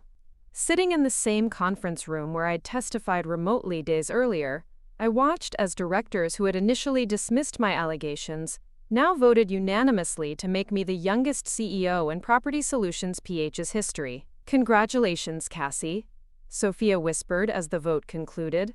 "You've achieved something unprecedented." "We did," I corrected her, recognizing the alliance that had made this possible. My first official act as CEO was establishing a comprehensive ethics committee, with Leo Lim and Isabella Reyes as external advisors. My second was initiating a full review of all strategic analyses and design work attributed to Mark over the past 3 years, ensuring proper credit and compensation for the actual contributors. The press coverage was intense, transitioning rapidly from scorned partner narratives to corporate governance crusader profiles as the full story emerged. The Thorne Group merger proceeded under the new structure, with David Thorne personally attending the signing ceremony, a public endorsement of the leadership change. 6 months later, as I stood at the window of what had once been Robert's office, watching Manila's skyline glitter in the evening light, my phone buzzed with a text from Clara. Pharmacy, Ayala Center. Now, there, on the departures board of a nearby clinic, was a familiar sight, a local flight to Boracay. And standing near the pharmacy exit, head bowed, was Mark Thorne, looking diminished without his former status. Our eyes met briefly across the bustling space. He flinched first, hurrying out without acknowledgement. I didn't follow. Unlike him, I had a company to run. His family's company. The ultimate consequence of leaving the wrong person stranded. Up next, you've got 2 more standout stories right on your screen. If this one hit the mark, you won't want to pass these up. Just click and check them out. And don't forget to like, subscribe, and turn on the notification bell so you don't miss any upload from us.